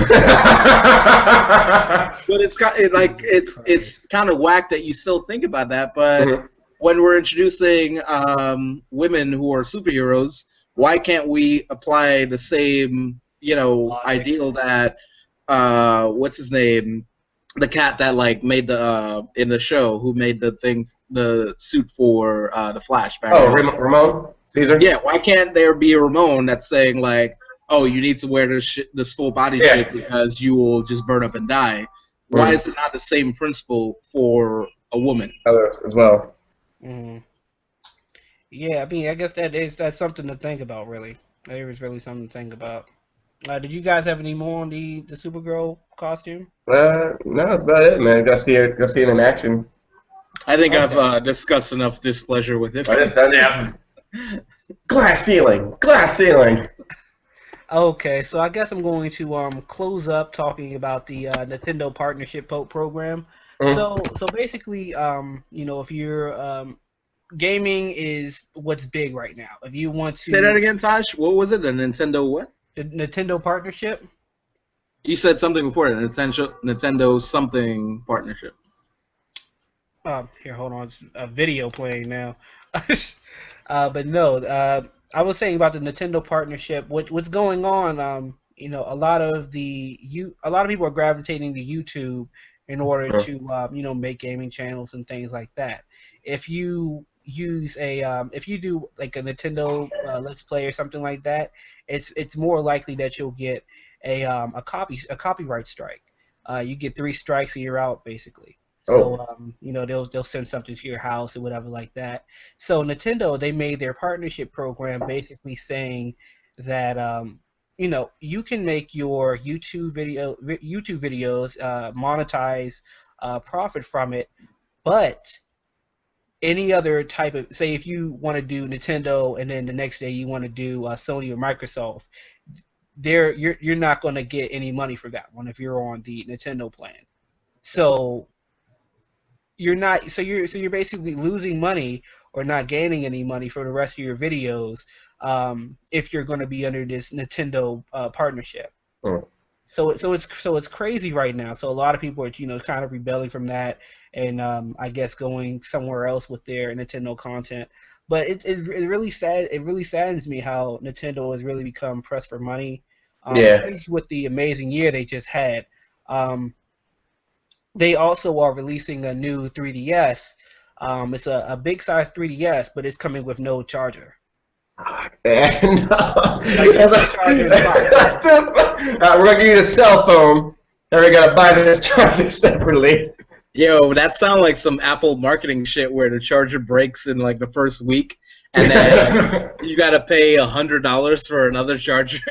And I think so. It's like you have to, you know, basically buy it separate rather than have the charger come with the actual 3DS. How much is the charger? Huh? How much is the charger? Like 30? I mean, I haven't researched it. It's probably like maybe $20, I'm guessing. Okay. Like, but you know, it's just the principle of the thing. Yeah. Has that ever happened though? Like where someone sells? This has never happened. This has never happened. Where Nintendo it had needs a to be great recharged, year. and they don't supply to a recharger. No. Like that seems like just preying on someone's addiction. Like exactly. I'm gonna let them play out this shit. They're 48 hours, and then they're gonna realize, oh, I need a charger, and then spend $1,000 on the charger. Like that's where we nail them. They're gonna bump that charger price up. It sucks because it's Nintendo, man. This is the fucking the classic, dude. And like you say, it's because they're like kind of like pressed for. I mean, they had a good year, but I guess the money issues. They had a good fourth quarter. They had a good fourth quarter because they had the Hyrule Heroes, the Smash Brothers. You know, I think they're releasing Mario Party in like a few weeks. But they had a really good fourth quarter, but unfortunately they had pretty shitty first 3 quarters. So now I guess they're trying to they're trying to do this 3DS thing and do this YouTube partnership thing, but they're not going about it the right way. Like, so you're saying if I'm buying a console for no reason because I'm, you know, want to do, I guess, order Let's Plays, and if I do a Smash Brothers Next Play, I'm only going to be paid for what views I get for the Smash Brothers Let's Plays instead of the order. Like that's kind of crazy to me, man. That's really crazy to me, man. Like. Video games have become like this whole like other. I mean, it's always been like a business, but it's really become like so much more not cutthroat, but like I guess serious, so much more adult. I feel like as opposed to back in like this is unheard of to me. I never like buying shit separately. Like I don't. Yeah, it's become a monopoly basically. Yeah, I guess that's more. It's much more suit and tie rather than just you know, how it used to be just nerds in their mother's attic or basement, you know, the stereotype. That's because y'all cats are on console. I'm still in my mom's attic, and let me tell you about PC. I installed lights and everything in the bookshelves in the back. You see this? I'm good, man. PC gaming is where it's at. Like I talked so many times with like gamers who bought a game on console and they're like, oh, I just can't get the updates and shit. I'm like, if you're on PC, that shit wouldn't happen. Yo, it's like, with PC, I have no problem with PC gaming. I actually in the past couple of months, I've actually been gravitating more towards that. But PC gamers have this big complex when it comes to, I guess, feeling as though they're superior to the console players. It's like with console players, they just want to sit down and play. Like we want to have to worry about graphic cards. Right. Yo! I just see this dude take out. I seen Ian take out he unplugged the whole fucking like it was. Like this motherfucker was geared up for war. He took out the fucking everything for his tower and shit just to plug in the graphic. He had the nuts and bolts laid out, dude. Yo, I get what you're saying. One of G's friends, Ebony, she came over once, and I told her she was telling me her baby daddy had like the new video card going, and I was like, oh, I just got the new video card in myself, and she's like, oh, I know that story. So you're not talking to G for like.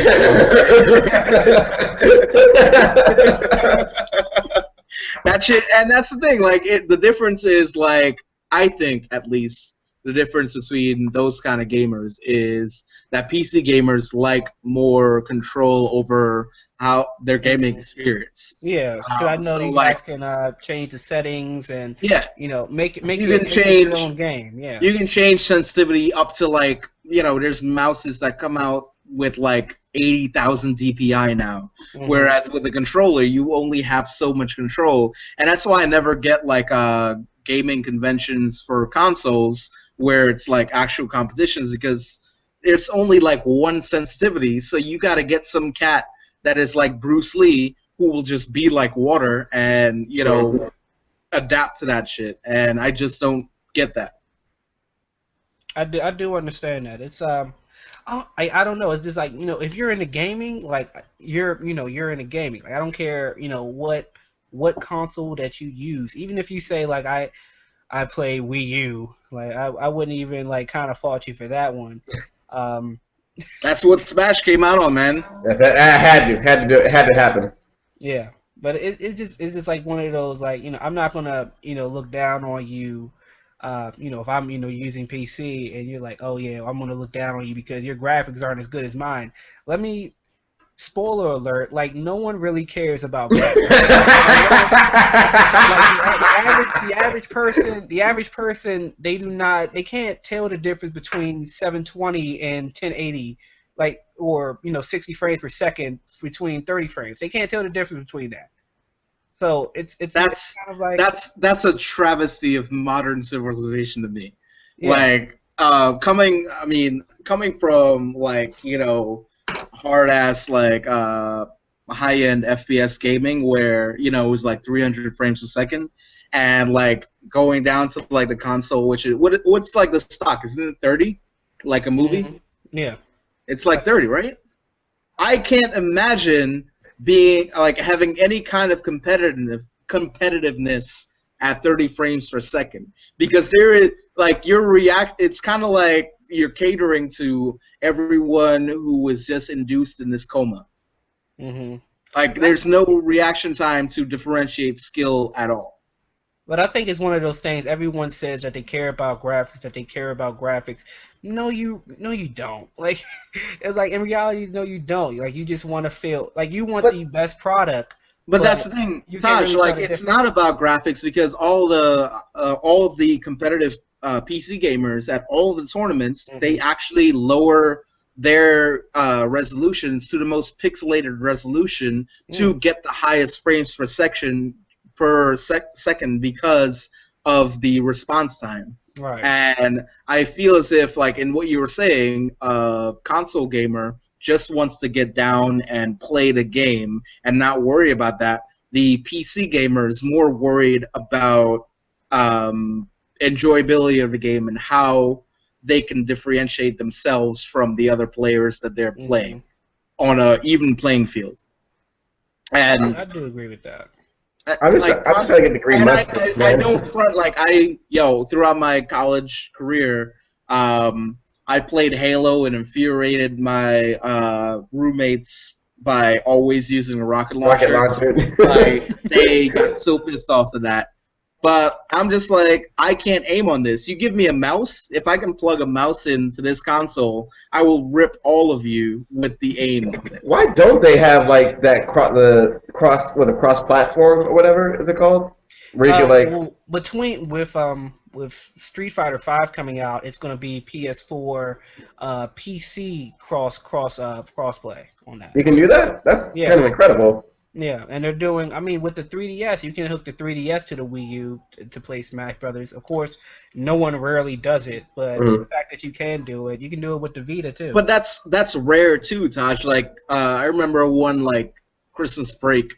Me and Omar both got into Saints Row 4, and we were trying to play on that sucked. And he got it for the PS3, I got it for the PC, and we were trying to play with each other, and we find out that there's no like crossplay. They're segregated us, yeah. Yeah, and I feel like what you're talking about is the same thing. Like, they don't allow those like even like games like Payday 2.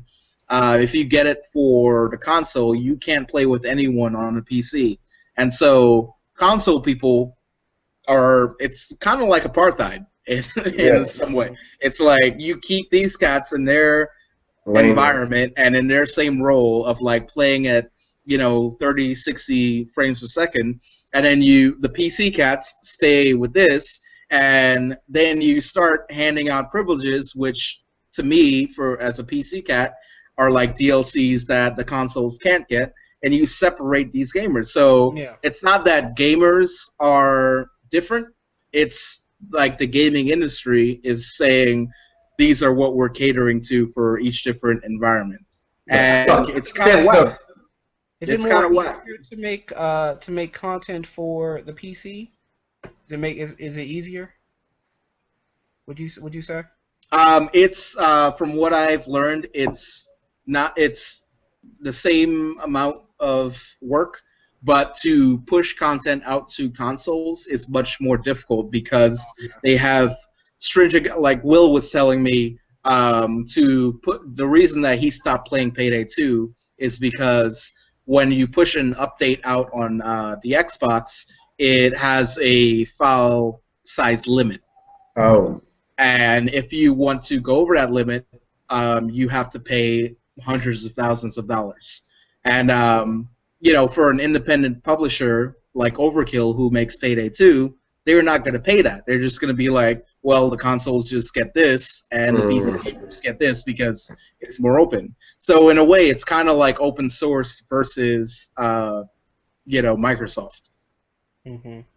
And so, in a way, you just separate the gamers in that way, and then you have these debates between gamers, and the real qualm isn't between the gamers, it's between the developers and how they approach pushing that content out for gamers. I think what was so funny when the PS4 and the Xbox One reveals came out, and we seen how much superior and how much superior the PS4 was compared to the Xbox One, and a lot of the Sony ponies, they were getting a stun on, all our games about to come out top notch, and then what they do, they lower the frame rate. What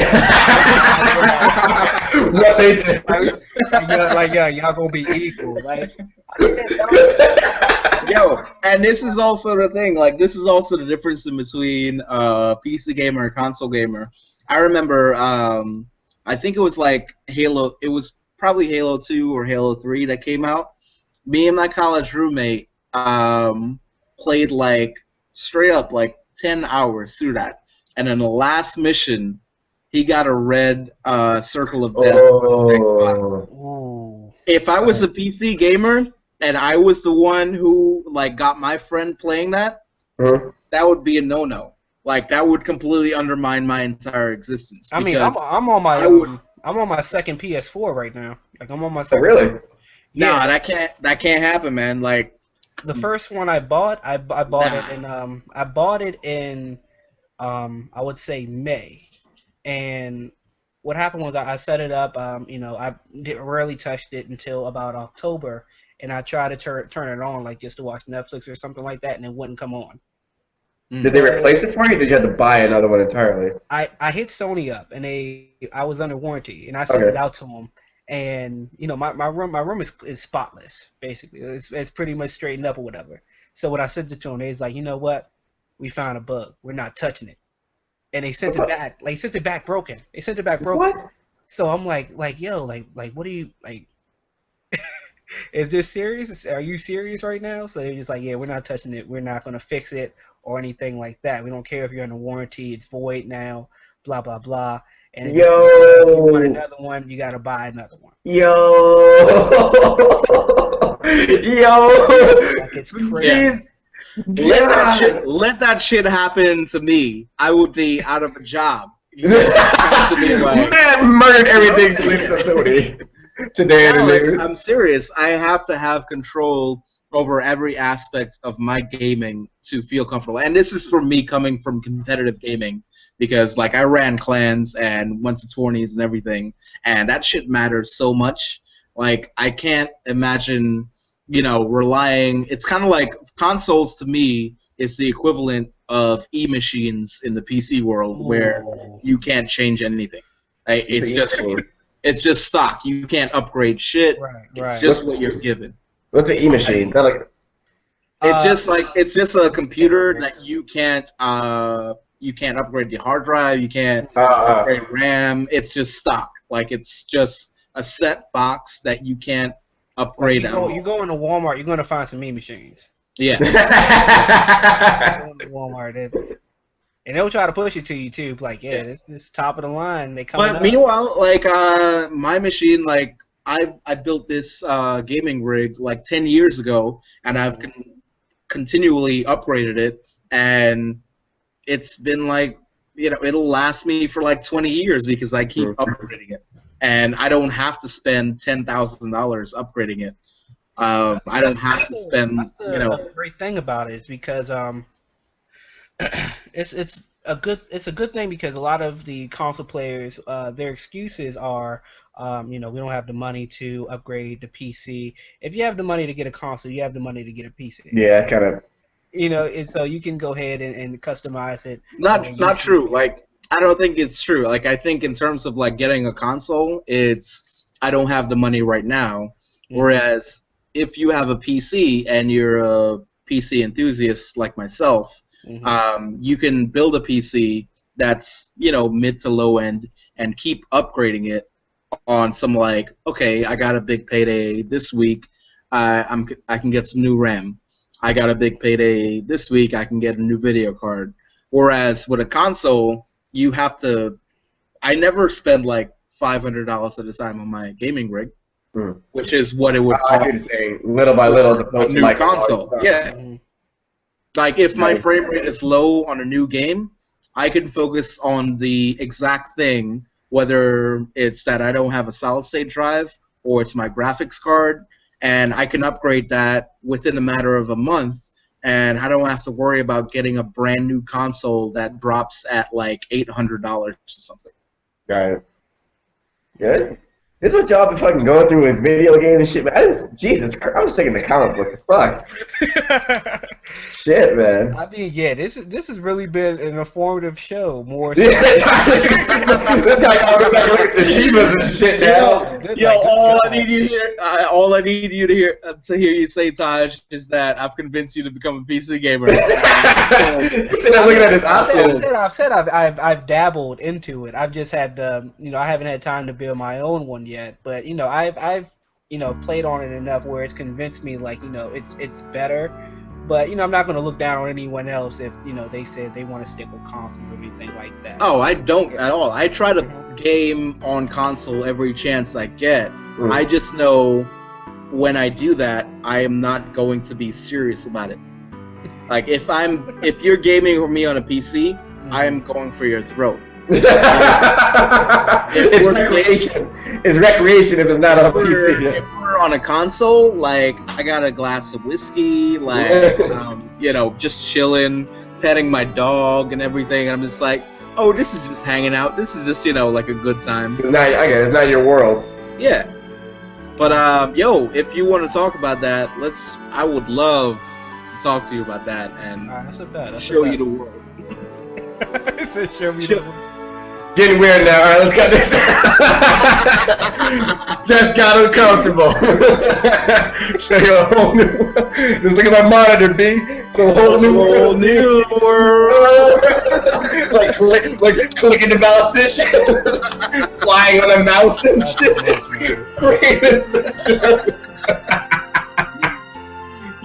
Yo, they sell mice now that change colors.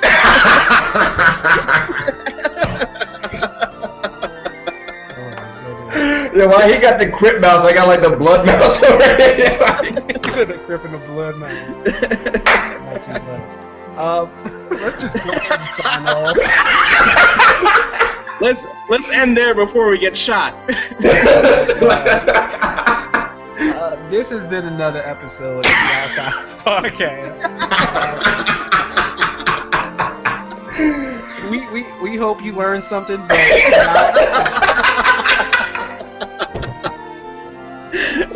I'm trying not to laugh. I'm so sorry. oh my gosh, I'm so sorry. I'm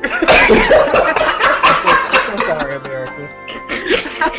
Excuse us. This is great. Oh gosh. That is the best sign off ever, yo. I'm Taj Williams. Oh man. Ian Khadan. Yeah, I'm fucking Omar Holman, aka Young Student Loans. Back. Always back. Peace. Later. Pleasure, gentlemen.